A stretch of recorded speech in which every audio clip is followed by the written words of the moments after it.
Bismillahirrahmanirrahim. Assalamualaikum warahmatullahi wabarakatuh. Innal hamdalillah nahmaduhu wa nasta'inuhu wa nastaghfiruh wa na'udzu billahi min shururi anfusina min sayyiati a'malina may yahdihillahu fala mudilla lahu wa may yudlilhu fala hadiyalah. Asyhadu an la ilaha illallah wahdahu la syarika lah wa asyhadu anna Muhammadan abduhu wa rasuluhu la nabiyya ba'da.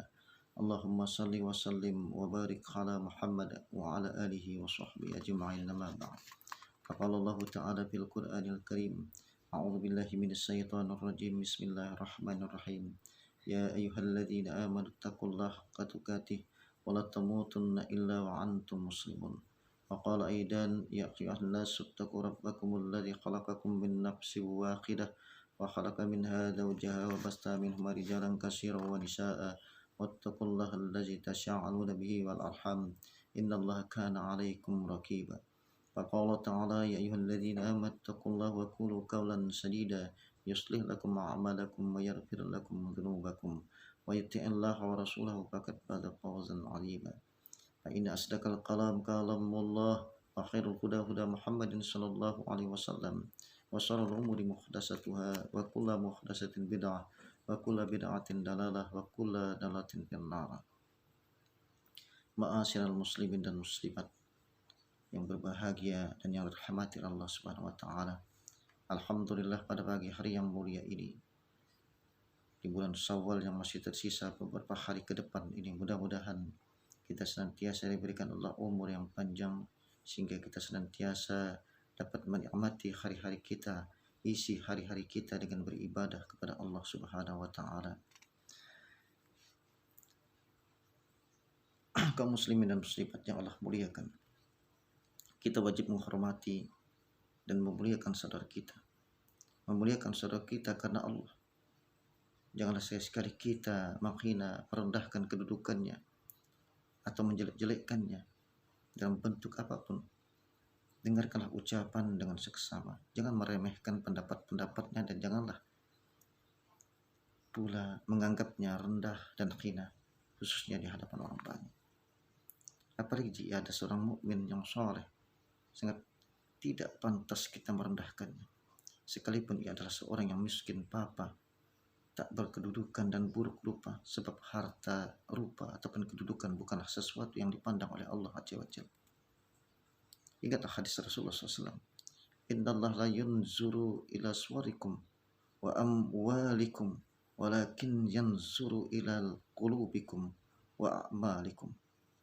Sesungguhnya Allah Azza wa Jalla tidak melihat kepada rupa dan harta kalian, namun Allah Azza wa Jalla melihat kepada hati dan amal perbuatan kalian. Saudaraku yang dimuliakan oleh Allah Subhanahu wa taala dunia dan akhirat. Dan Allah Subhanahu wa taala menerangkan bahwa kemuliaan hamba di sisi Allah semata-mata diukur dari ketakwaannya, bukan harta benda, paras wajah, kedudukan maupun asal usul keturunannya. Maka hamba yang paling mulia di sisi Allah adalah hamba yang paling bertakwa. Allah Azza wa Jalla berfirman dalam Al-Qur'anul Karim, Inna akramakum indallahi atqakum. Sesungguhnya kata Allah, orang yang paling mulia di antara kalian adalah orang yang paling takwa di antara kami. Al-Hujurat ayat 13. Dan Rasulullah SAW juga bersabda, La tuzakku anfusukumullah a'lamu bi akhlil birru minkum. Janganlah kalian menganggap diri kalian suci. Sesungguhnya Allah lebih mengetahui ahli kebajikan di antara kalian. Saudaraku seiman yang Allah muliakan dunia dan akhirat. Dengan demikian, tidak ada alasan bagi kita sedikit pun untuk merasa lebih tinggi dan lebih mulia daripada saudara kita. Karena Allah Azza wa Jalla yang mengetahui derajat kemuliaan secara pasti. Maka semestinya kita mengedepankan sifat tawadu, rendah hati dalam pergaulan. Sifat tawadu adalah anugerah besar yang Allah Azza wa Jalla karuniakan kepada hamba yang dikehendakinya.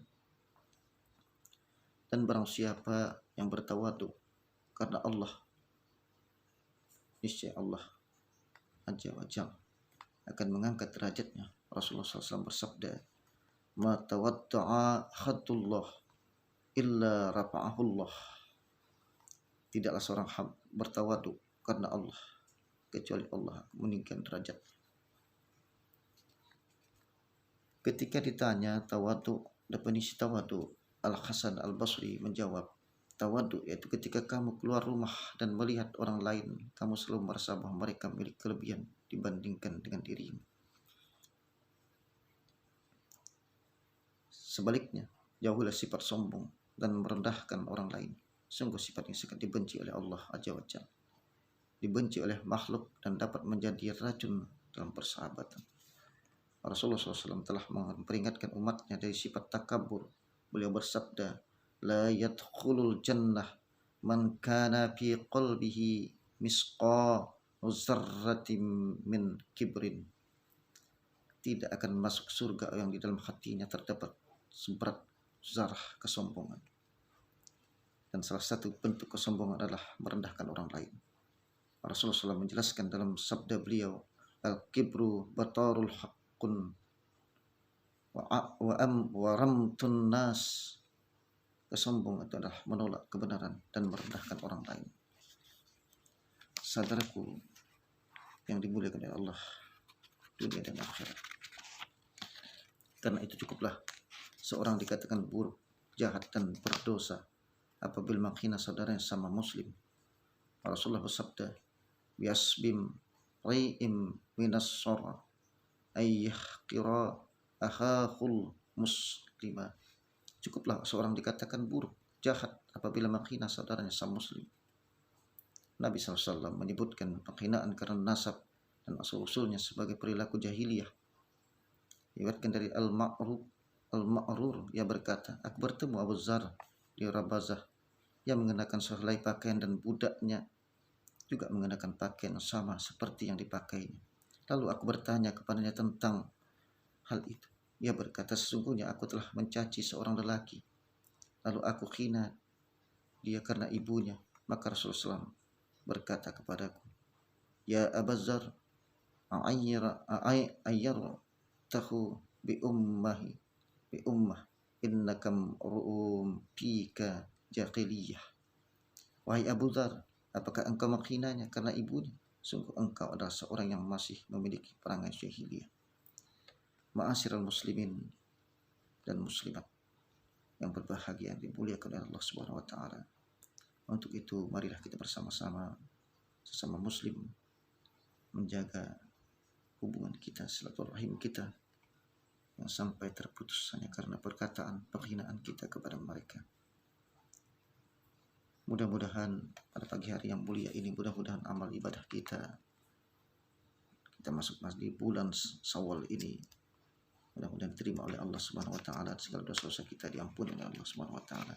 Dan bagi saudara-saudaraku yang beriman, saudara-saudaraku yang masih belum melaksanakan puasa sunnah yang dimana dianjurkan oleh Rasulullah 6 hari di bulan Syawal, masih ada kesempatan untuk melakukan puasa mulai hari ini ataupun mulai besok.